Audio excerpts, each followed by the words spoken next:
제가 어제 말이죠. 예. 봉준호 감독님하고 연락을 했습니다. 예. 결승 딱 진출을 확정하자마자 예. 감독님 딱 연락을 했죠.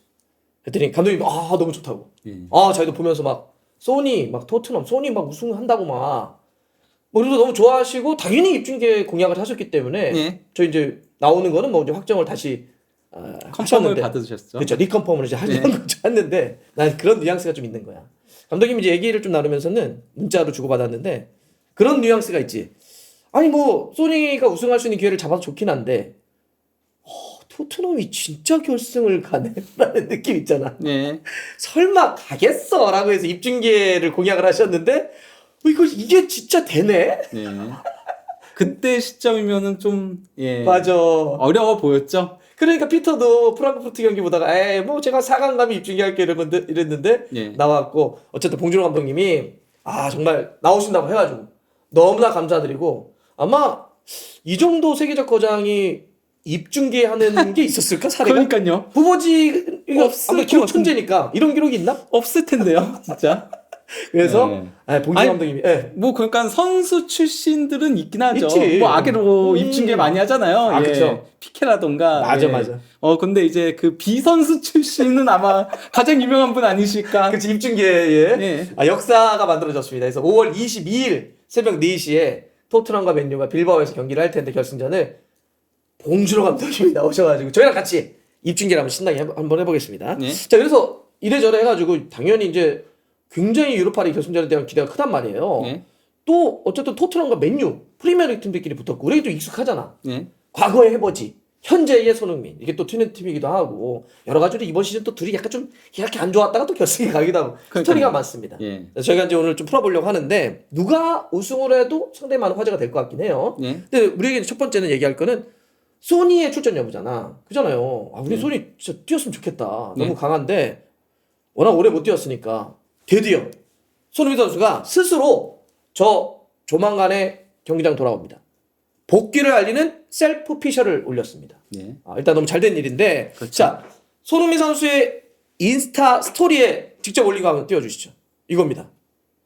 일단 이 소니가 토트넘이 저렇게 결승 간 것을 기념한 포스터를 띄웠는데 저거를 네. 공유를 하면서 밑에다가 굿모닝 좋은 아침 네. 그리고 곧 피치에서 우리 봐요. 네. 피치라고 하는 게 이제 그 경기장을 얘기하잖아. 그렇죠. 예. 그러니까 이제 돌아온다는 걸 알린 거예요. 암시한 거죠. 이 정도면은 오는 거죠? 나오는 거죠? 조만간에. 아마 그러지 않을까 싶긴 합니다. 특히 다른 거에도 아니고 유로파리그 결승 진출한 포스터에 올린 거니까. 그렇지. 그때까지는 돌아오겠다라는 것 같긴 해요. 근데 원래 그리고 소니는 되게 인터뷰도 그렇고 뭔가 인스타에 쓸 때도 그렇고 되게 신중한 편이거든요. 네. 그래서 원래 자기 부상에 대한 거라든지 뭘 정보 같은 거 잘 안 올려요. 근데 이번에 제가 알기로는 소니가 뭐 그렇게 많이 다친 적도 없지만 왜냐면 워낙 철관왕의 느낌이 있었으니까. 근데 자기가 부상당했는데 복귀합니다라는 걸 암시하는 저런 글을 쓴 게 내 경우는 처음인 것 같아. 네. 그만큼 이 정도면 자기도 좀 그리고 좀 속상하기도 하고 돌아오기도 싶었겠지. 그것도 확신이 드니까 이제 올린 것이 아닌가. 그러면 기간으로 따지면 좀 한 달 정도 못 뛰었습니다. 예. 경기로 따지면 7경기 결정했어. 빠르면 오늘 밤에 있는 그 10시 15분에 팰리스와의 경기 있거든요. 프리미어리그. 이거 어떻게 될까? 저는 그 경기까지는 어렵지 않을까 싶어요. 오늘 경기까지는 네. 만약에 나는 엔트리에 들어와도 그냥 한번 경기를 스캔하거나 아니면 네. 막판에 조금만 뛰는. 예. 조금 뛰고 그 다음에 조금 더 많이 뛰고 그러면서 약간 컨디션을 끌어올린 다음에 나가는 형태가 되죠. 예열하는. 예. 근데 하나도 안 뛰고 바로 결승 가면 2019년 케인 그렇죠. 날 수 있어. 선수에게 무리 가고. 예. 그러면은 5월 22일 그 맨유와 결승전을 앞두면 두 경기가 되는 거거든요. 아까 했던 오늘 밤에 팰리스 그리고 5월 17일 새벽에 있는 빌라 경기란 말이에요. 그럼 빌라 경기는 어떤 식으로 피치를 밟겠지? 예. 그래야 되죠. 그렇지. 그래야 결승전에 맞춰 나올 수 있겠죠. 그래야지 결승전에 선발로 기대를 할 수 있는 거죠. 물론 손흥민 선수의 팀 내 위상이라던가 이런 것들을 고려하면은 케인 때처럼 선발로 무리해서 내보낼 수 있지만은 조금 원래는 일반적으로 그렇게 안 하죠. 안 하지. 그래서 저는 그런 의미는 오늘 밤에 있는 팰리스와 경기 때 예를 들어서 한 뭐 10분 빌라와 경기 때 한 반 게임 예. 그리고 이제 결승전 예. 이게 흐름은 제일 좋을 것 같아. 그것도 빌라전이 뭐 그러니까 사무국 덕에 땡겨졌지. 이틀 더 앞당겨지면서 맞아. 현지로는 금요일 경기가 되다 보니까 조금 그래도 휴식일이 있는 편에 속하거든요. 맞아, 다른 맞아. 때보다는. 좋습니다. 그래서 손흥민 선수 곧 돌아온다. 이 얘기 먼저 좀 알려드렸고, 자 이제 우리가 이 결승전에서 벌어질 수 있는 일들, 누가 우승하냐에 따라 또 벌어질 수 있는 일들 한번 얘기를 해볼 텐데, 먼저 토트넘이 만약 우승한다면 손흥민 선수의 성인 커리어 첫 우승입니다. 그렇죠. 프로 커리어 첫 프로 우승. 커리어에서. 예. 네. 아니 사실 뭐 개인 기록은 우리가 얘기할 거 없잖아. 아시아 선수 최초로 프리미어리그 득점왕에 예. 뭐 푸스카스에 뭐 발롱도리 순위 메디에 이런 거 다 했는데 예. 우승이 없었는데 예. 아 이번에 진짜 나 했으면 좋겠어. 저도요. 예. 근데 보지가 뭐 기록 하나 예. 가져온 거 있다며. 이게 그러니까 원래 무관하면은 대명사가 케인이었거든요. 그렇지 무관요. 근데 케인이 우승을 하게 되면서 이제 손흥민 선수가 유럽 5대 리그 역대 최다골 3위로 올라섰어요. 역대 최다 그러니까 우승이 없는 선수들 중에 최다 득점만 따지면 3위다. 예, 222골. 저렇게 골을 많이 넣는데도 아직까지 우승이 없다. 예, 거기다가 벤 예데르는 현재 이란 리그에서 뛰고 있고요. 디 나탈레는 은퇴했잖아요. 그렇지. 현역 유럽 5대 리그에서 뛰는 선수 중에서는 최다골. 그러니까 우승하지 못한 선수들 예, 중에는 무관. 그러니까 이거는 이 기록은 빨리 없어져 버려야 됩니다. 원래 케인이 그나마 맨 위에 있었는데 케인이 사라지면서 이렇게 된 거죠. 그래서 이런 그래프를 이제 트랜스퍼 마켓에서 만든 거죠. 케인이 그러니까. 무관을 깼다로. 그러니까 웬만하면 사실 저런 최다골 기록에 소니가 들어가 있으면은 원래 최다골 기록이니까 막 좋은 거죠. 환하게 웃는 얼굴이어야 되는데 네. 무관 선수들 중에 골이 많다는 거니까 그렇죠. 이 기록은 이번에 깨졌으면 좋겠다. 네. 자, 오케이. 토트넘으로 따져도 토트넘도 2008년 이후에 17년 만에 우승인 거죠? 그렇죠. 당시에 카라바오컵, 예. 그러니까 리그컵이라고 해야 되겠지. 예, 리그컵. 그렇죠. 예. 그러면 오래간만에 우승인데 그러면 소니에게도 그렇고 토트넘에게도 그렇고 17년 동안 토트넘은 우승이 없는 거고 소니는 프로 커리어에 우승이 없는 건데 중간에 가장 아쉬웠던 게 뭐예요? 우승 도전에 있어서. 가장 아쉬웠던 거는 결국은 챔피언스리그 결승전이었죠. 2019년. 예. 그죠? 리버풀하고. 예. 그때 뭘 했어야 되는데 진짜. 그러니까요. 나는 그 결승전 선발 나왔던 선수들 중에 사진 있잖아. 여기 소니만 혼자 딱 남아 있잖아. 이제는.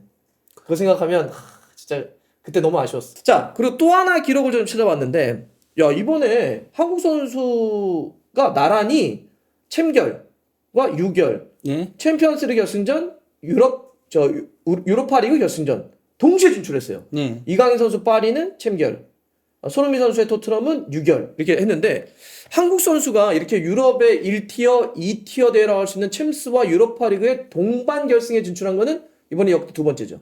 예, 그렇습니다. 그럼 첫 번째가 언제예요? 2007-08 시즌 당시에 박지성 선수의 맨유와 김동진 2호 선수의 제니트가 동시에 이제 챔피언스리그랑 유에파컵이었죠. 그때 이름은. 그렇지. 예, 결승에 올라간 적이 있습니다. 그리고 둘 다 우승을 했습니다.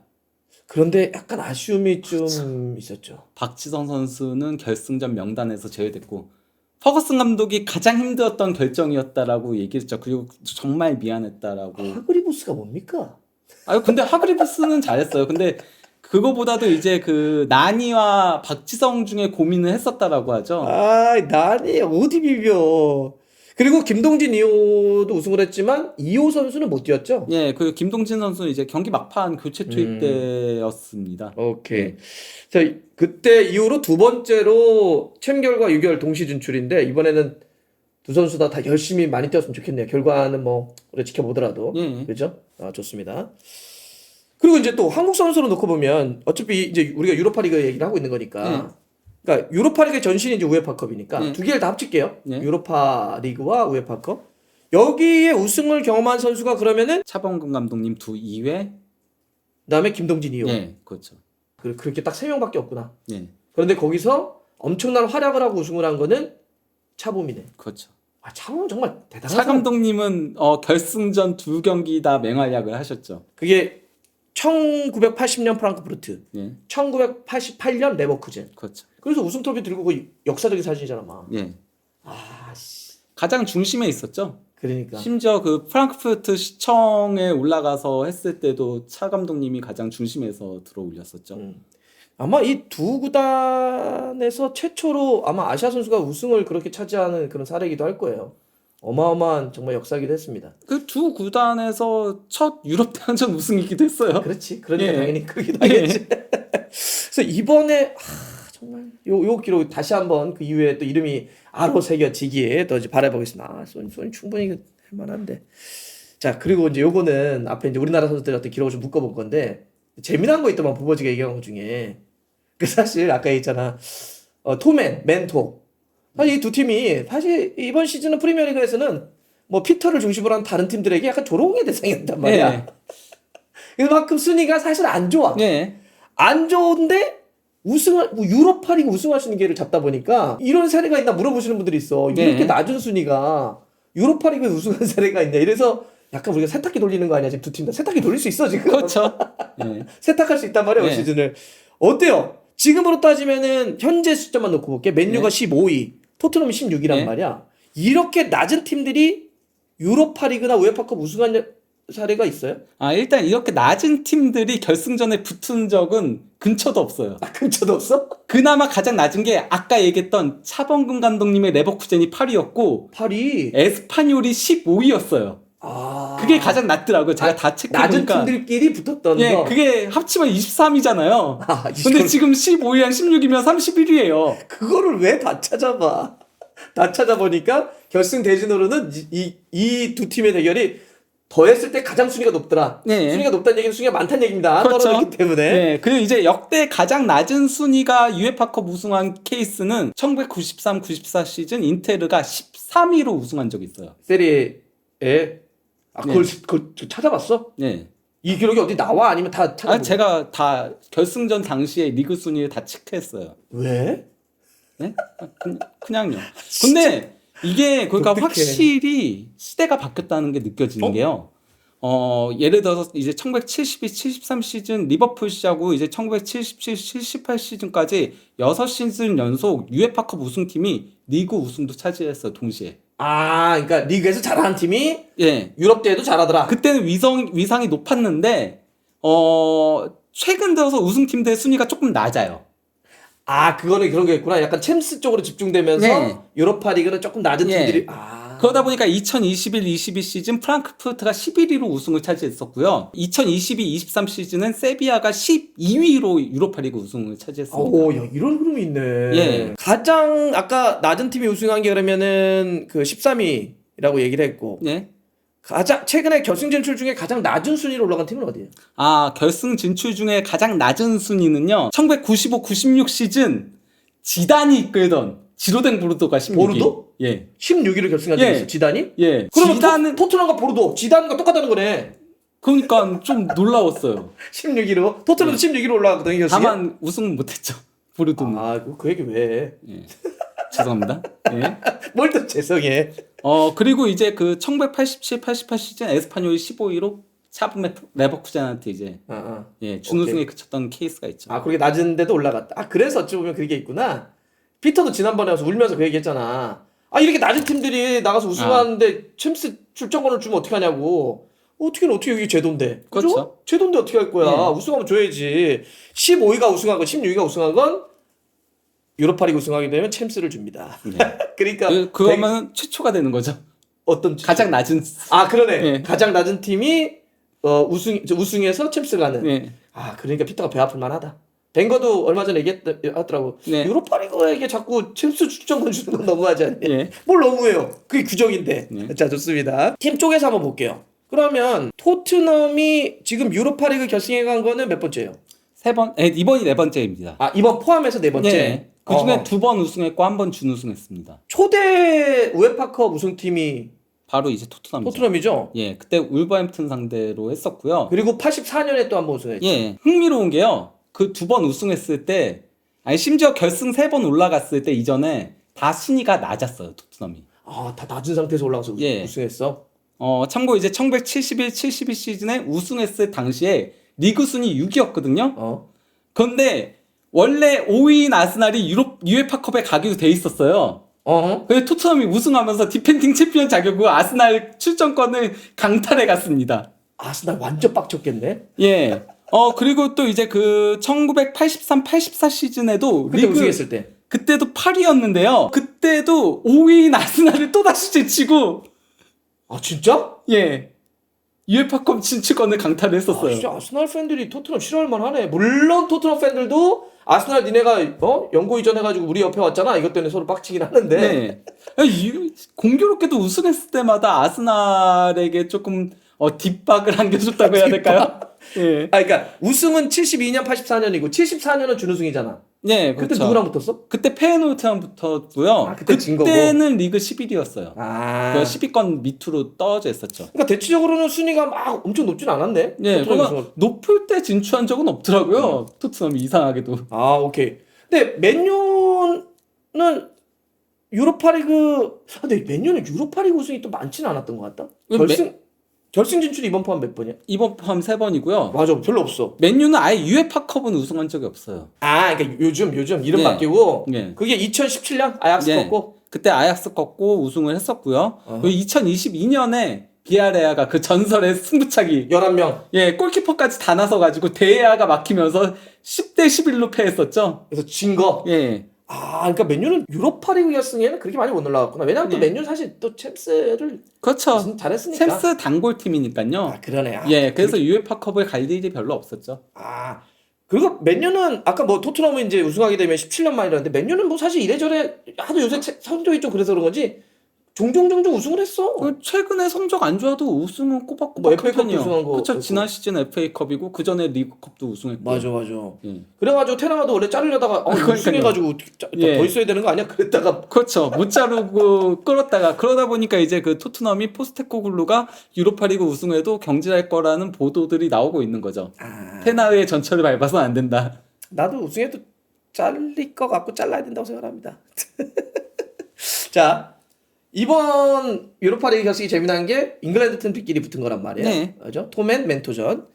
유로파리그 결승에서 잉글랜드 팀들끼리 붙은 사례가 이번 포함에 몇 번 있었어요? 3번이요. 그럼 저 2번 있었다는 얘기네 그동안. 아까도 많이 얘기했었던 이제 그 초대 대회 72년? 토트넘과 울버햄튼 그리고 또 이제 2019년 첼시와 아스날. 첼시 아스날 있었구나. 예, 그때 첼시가 4대1 대승 거뒀었죠. 오케이. 그렇게 2번 딱 있었다. 네. 1972년 토트넘 울버햄튼, 2019년 첼시 아스날. 이번이 잉글랜드끼리 유로파리그 결승 붙는 세 번째. 네. 자, 그러면 이제 우리가 끝으로 맨유와 토트넘 두 팀의 상대 전적은 어떻다고 봐요? 최근만 놓고 보면은 토트넘이 절대적인 우위를 점하고 있죠. 계속 이겼던 것 같은데? 네, 그러니까 이번 시즌 3전 전승이고요. 와우. 리그컵 포함해가지고요. 어허. 예, 그리고 또 이제 최근 6경기 4승 2무 무패입니다. 안 졌다고 6번을 예. 토트넘이. 물론 그 전에 4전 전패를 당하기도 했었지만은 최근은 그래요. 근데 6경기는. 어쨌든 결승은 단판이잖아요. 그렇죠. 스페인 빌바오에서 하는 예. 건데 중립 지역에서 예. 사실 단판은 뭐 역대 전적이나 뭐 이런 거보다는 사실 기세야. 예. 흐름 딱 타는 거거든.